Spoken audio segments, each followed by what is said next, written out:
answers to an answer sheet. Now turn to Section 1. Section 1. You will hear two students, Peter and Mary, discussing their new eating plan. First, you have some time to look at questions 1 to 5. You will see that there is an example that has been done for you. On this occasion only, the conversation relating to this will be played first. OK, Mary. I know I'm putting on weight with all my bad eating habits. That's right. Chocolate bars, pizzas, and all washed down with litres of soft drink. And with all the sugar in soft drink, I think we can say you're definitely overindulging, don't you think? Peter consumes far too much soft drink, so soft drink has been written in the space. Now we shall begin. You should answer the questions as you listen, because you will not hear the recording a second time. Now listen carefully and answer questions 1 to 5. OK, Mary. I know I'm putting on weight with all my bad eating habits. That's right. Chocolate bars, pizzas, and all washed down with litres of soft drink.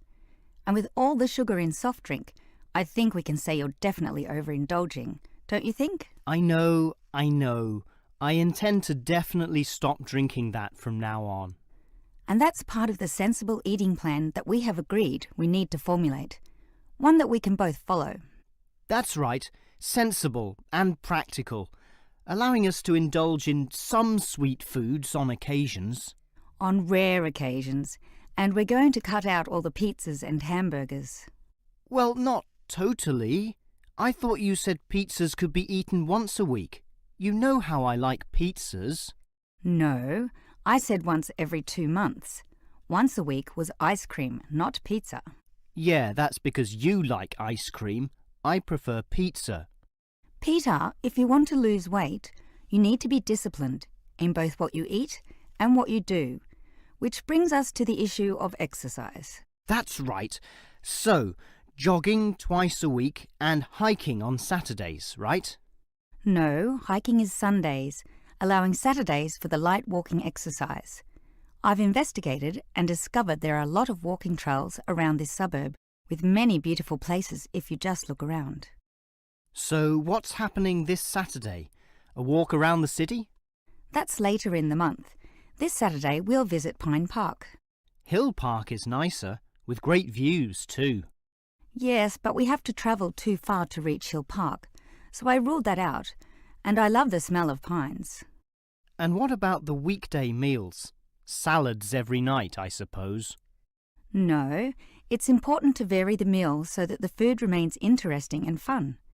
The only common factor is the fruit juice, but otherwise we'll have a variety of healthy fare, from salads to fish to lean meat. I'd rather have meat every night, but you're the boss. If you want to lose weight, you'll have to accept this program, okay? Okay. Before you hear the rest of the conversation, you have some time to look at questions 6 to 10.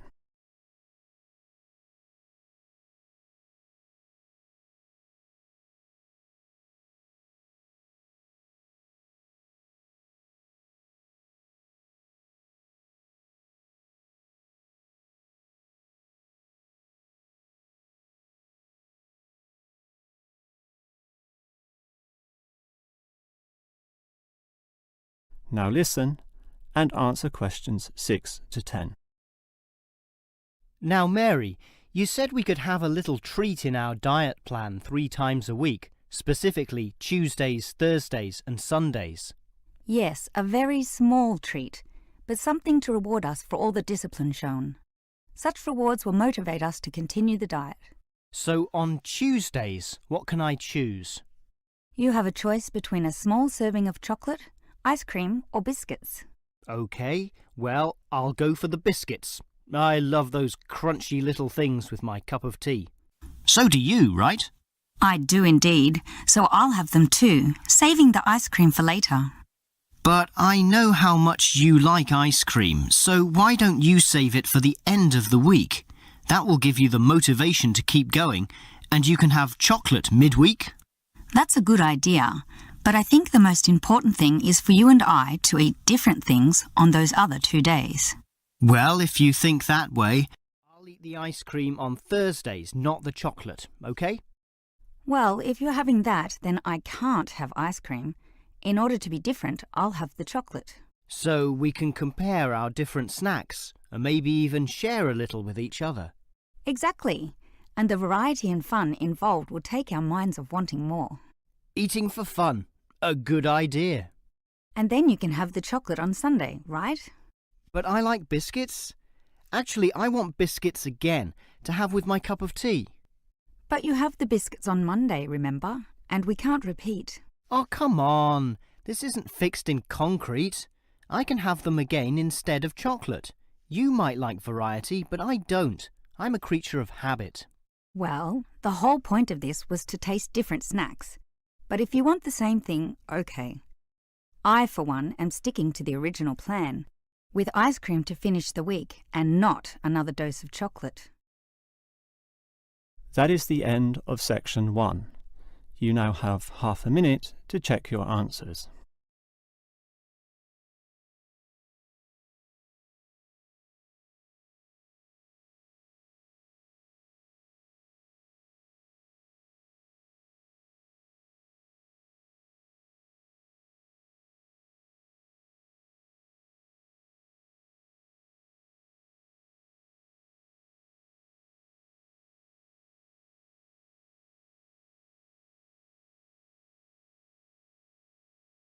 Now turn to section 2. Section 2. You will hear a childcare worker telling some mothers about the advantages of her centre. First, you have some time to look at questions 11 to 16.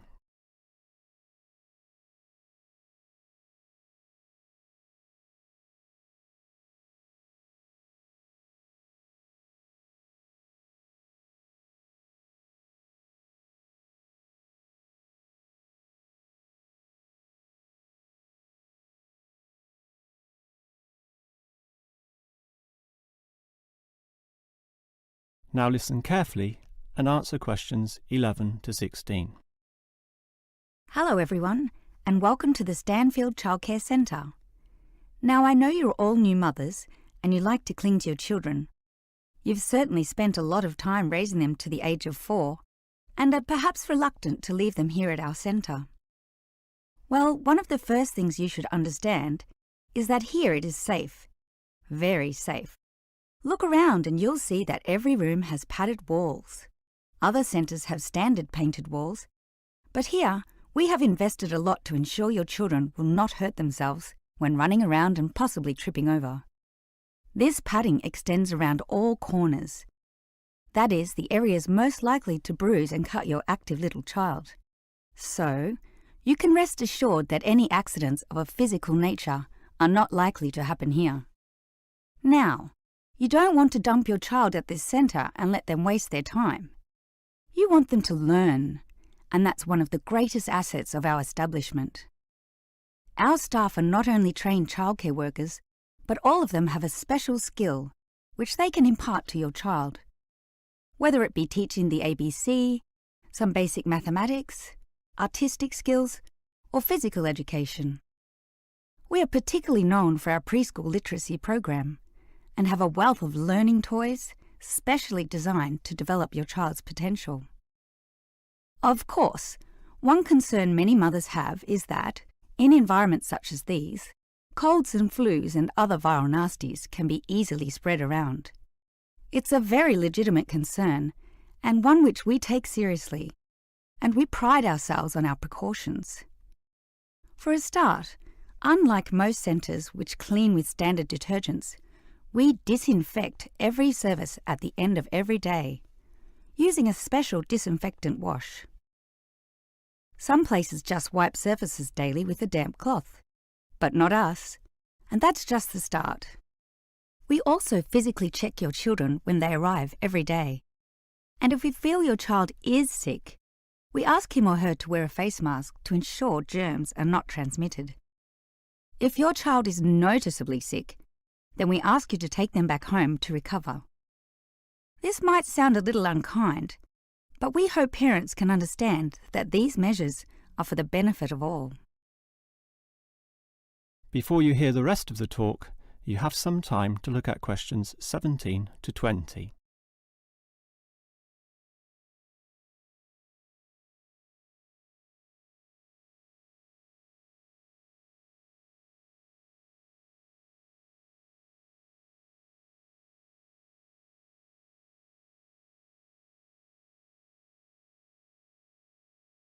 Now listen and answer questions 17 to 20.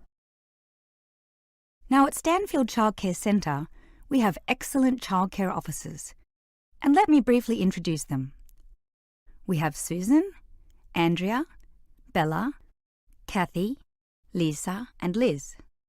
They're all fully trained and come with some individual assets which make them even better. Bella, for instance, knows children very well, having worked here for 5 years, and Kathy has her own family, 2 little girls, so she can talk to you with first-hand knowledge of what it's really like to raise children. But getting back to Bella, she often relaxes here after work, spending long hours chatting to parents, as does Kathy in fact. But in terms of hours, nothing can compare to Andrea, who will sometimes spend the night here, staying in our overnight room. Why? Because this centre is very friendly and simply a great place to be.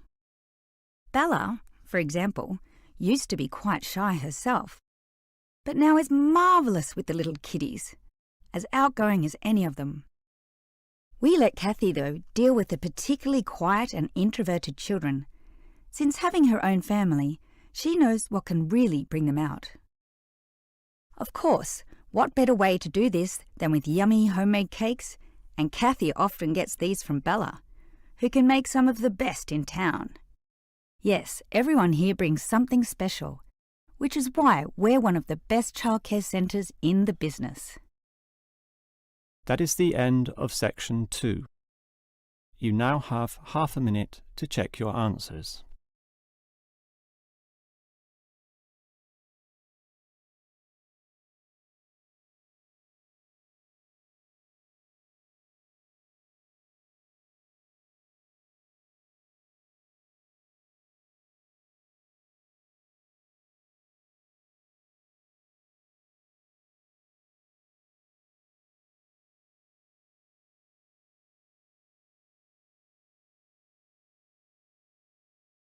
Now turn to section 3.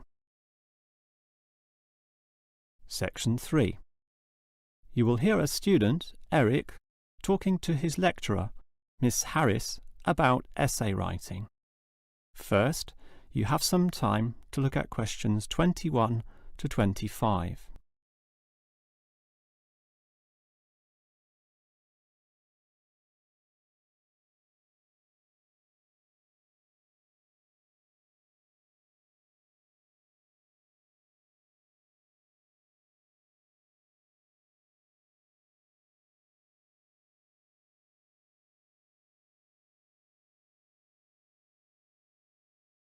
Now listen carefully and answer questions 21 to 25. Hi, Miss Harris. Here we are talking once again. Well, I'm always willing to help out wherever possible. Is anything troubling you? Well, your advice last week about writing summaries was very useful, and I'm using these summaries a lot in order to prepare my final master's thesis. But you're having problems, right? Yes, I have a few issues to discuss. Obviously, I want a good essay, and I want to achieve high marks, but I'm not sure on the best way to start. That's an easy question. Start with a topic, but not one that I necessarily suggest. One that you want to explore.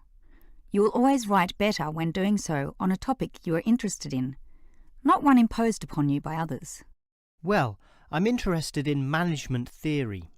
Then pursue that. However, that alone is far too broad. Break it into various current areas of discussion and relevance. Then look more carefully at one of them. Say, management and cultural differences, or management and motivation, or other aspects, such as the role of salary, group cohesion, or leadership? I would say I'm interested in group cohesion, that is, how people interact in the workplace. Well, that's a start, but you can't then just write planlessly without defining exactly what you intend to do within the area you've chosen. You'll have to think of a thesis, and this statement could be of several types. Such as what?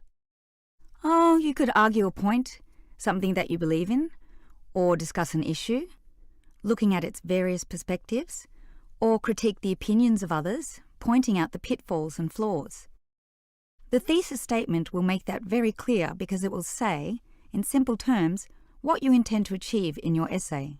I see. And then I can just begin writing, right? Wrong. Huh?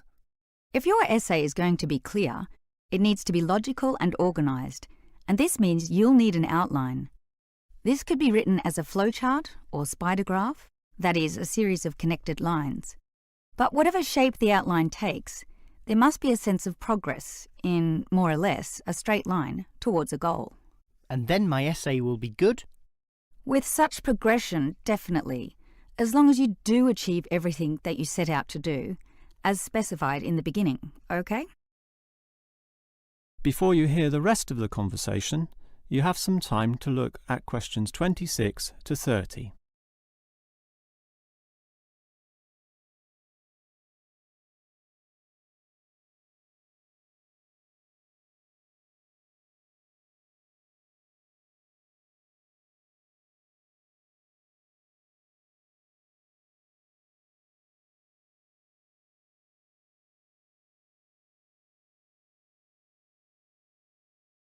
Now listen and answer questions 26 to 30. Well, Ms. Harris, your advice about essay writing all sounds very useful, solid and step by step, so I'll certainly follow that. But can you tell me in more general terms, what constitutes the best essay? Oh, there are many aspects to consider, but one of the most important is certainly original thinking. The best essays are written by people who think for themselves, and not just copy or imitate established views. I think I can do that. But remember, you can't just give a list of unsupported assertions. There needs to be support as well. A chain of logic linking each step in your argument. Right. Yet that alone is not enough. Your argument may be logically sound, but is it practically so? For that, you need examples from real life to illustrate your points or subpoints. I've got lots of examples from my course readings. I suppose I could use them. But remember, whenever you use an example or facts or figures that are not commonly known, you must give a reference. That's an academic necessity, without which your writing will automatically fail. So it's necessary to give these, right? Absolutely. And with that, your essay will be fine. But always ensure that you format it clearly. What do you mean? I mean the practical considerations, as written in the University Style Guide, such as leaving appropriate margins, using double spacing, Arial font, and so on. You see, your writing must look good as well as be good. I can certainly do that. And finally, related to the previous point, you need to respect the number of words required. Your individual lecturers will give you a word count figure, so follow what they say, making your essay neither too long nor too short. Perhaps 10% either way should be acceptable. 15% was common when I was younger, but it's a lot stricter now, and 20% would be pushing the boundaries just a little too far. I guess I can do all that. Thanks for your advice. That is the end of section 3. You now have half a minute to check your answers.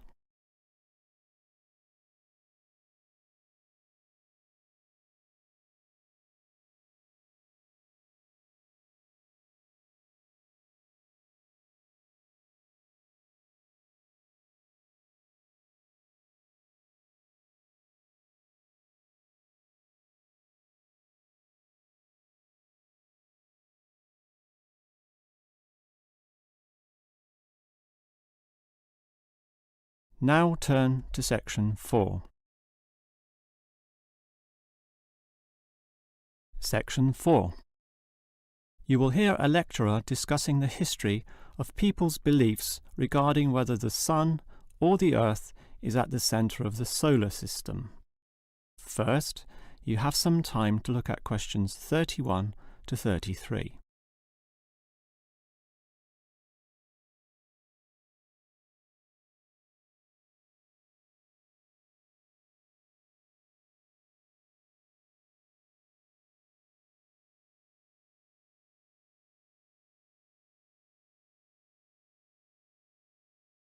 Now listen carefully and answer questions 31 to 33.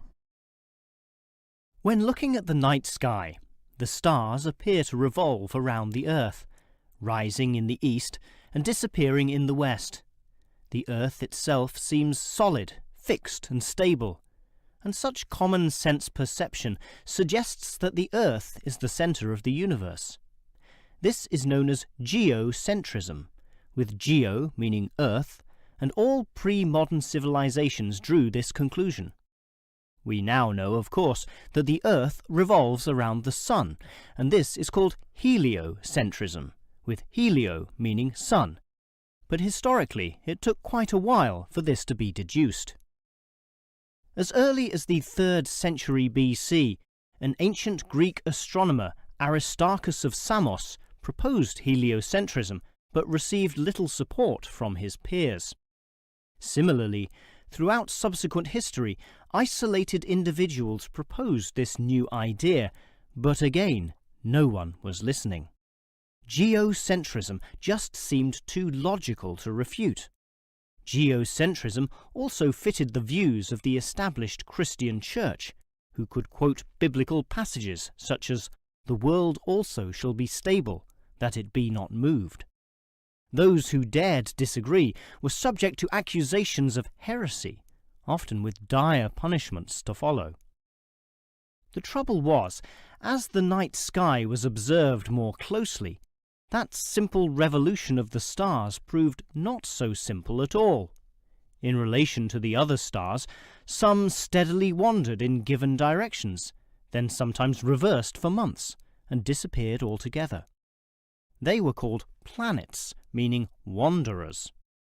In addition, the position of the Sun and Moon altered slightly over the year, and comets, those mysterious glowing spots, would come and go. In order to predict the motion of the planets, and accurately serve the primary purpose of navigation for sailing ships, increasingly elaborate mathematical models were needed, a sure sign that something was not quite right. Before you hear the rest of the lecture, you have some time to look at questions 34 to 40.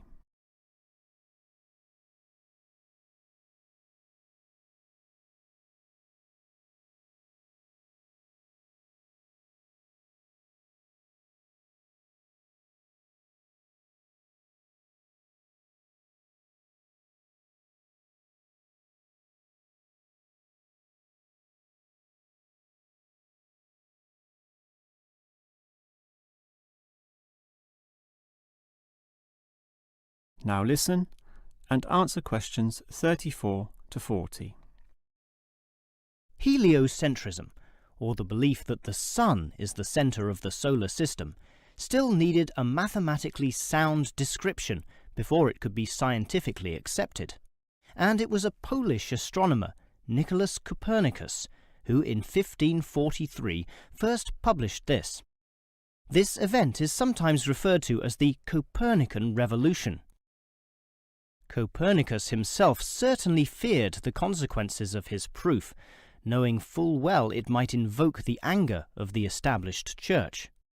Probably for this reason, he waited until the last year of his life, when he was sick and dying, to release his findings. In addition, the preface of the book, written by a respected member of the church, stated that the model was not necessarily correct. As a result of this, there was no revolution whatsoever. In fact, the book received scant attention in the subsequent decades, apart from a few irate clergymen who angrily dismissed the whole scheme as irrelevant. Yet the following generations of astronomers did not always fare so well. The Italian scientist Galileo got into trouble, as did a fellow Italian with the surname Bruno, Giordano Bruno, who was burnt at the stake. Yet ultimately nothing could slow the spread of heliocentrism across Europe. It formed the basis of Isaac Newton's great work on the motion of the planets, a work which implied that even the sun, around which the Earth circled, was itself in motion around a common centre of gravity. No discourse about heliocentrism could finish without mentioning that, somewhat unbelievably, there still exist those today who choose to believe that the Earth is the centre of the universe. Modern geocentrism is usually the result of literal interpretations of the Bible, which is the cornerstone of these people's beliefs.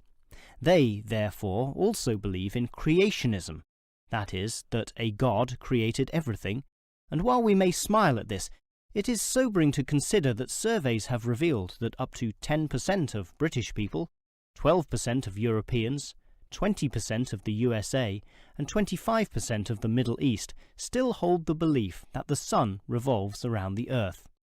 One can only wonder what Copernicus would have thought of this. That is the end of section 4. You now have half a minute to check your answers.